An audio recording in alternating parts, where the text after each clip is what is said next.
He and his neighbors, he says, have called animal control repeatedly. Nothing has been done, and that's why they started documenting it, taking these photos and videos, and we want to warn you, some of them are disturbing. There is no easy answer for them. Here in the parking lot, the dumpsters are out. Renovations on the exterior of the building have already begun. Still, many of these tenants have nowhere to go. They did not expect what they came out to find, which is this large branch down in front of their neighbor's property. The roof collapsed. It literally split in half.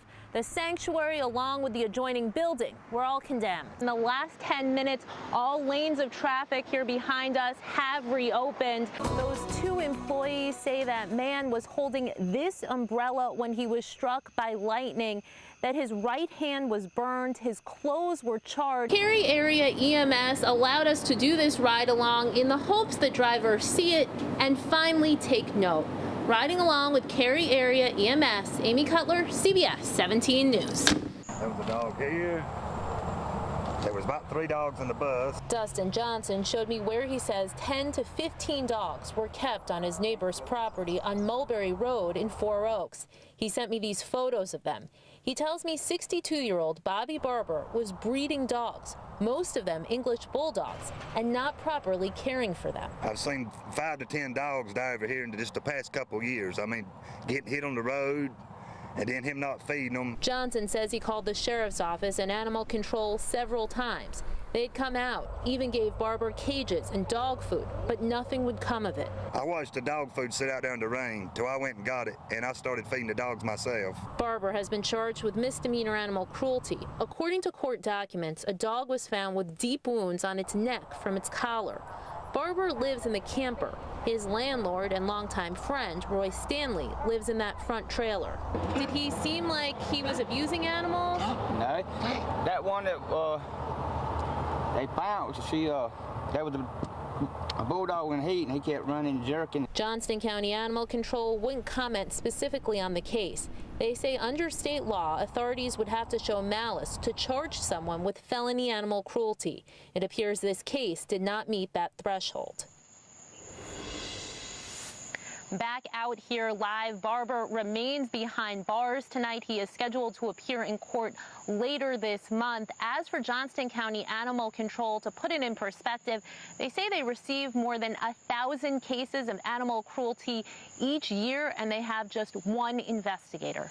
Live in Smithfield, Amy Cutler, CBS 17 News. She was just our everything. Amani Thompson loved to dance and sing. Her parents say even at 2 years old, she put her 3 older siblings in their place. She gave herself her own nickname, Mimi. I was here and I am responsible for her, but I couldn't change that. Siobhan Thompson says they were prepping their backyard pool. Then they went inside. Amani was with them.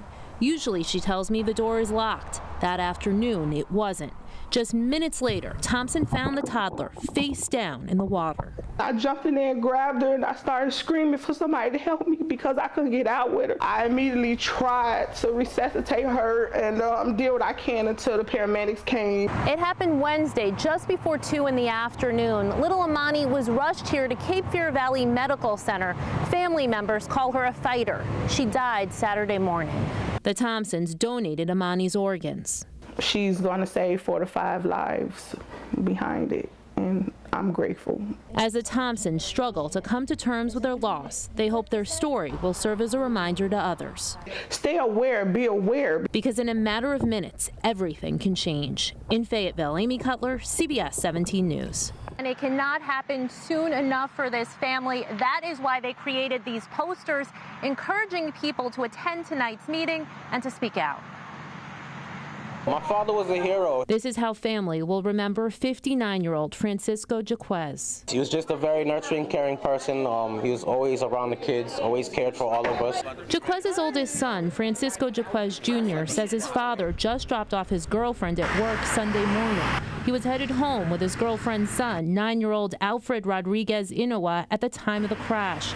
Police say Jaquez was trying to cross Lewisburg Road when his vehicle was T-boned by another car. How many people, have to pass or get in accidents for them to fix the actual intersection, it just makes no sense to me. Jaquez's family at tonight's NCDOT meeting. NCDOT had already identified the intersection as a problem before Sunday's crash. They're trying to gather feedback from the community as they work to make the area safer. Yeah, I want a green arrow so I know I'm going to live when I make my turn. There actually should be a traffic light. NCDOT proposed making the intersection a super street. That would involve putting a median in the center, preventing drivers from making left turns off Fox Road.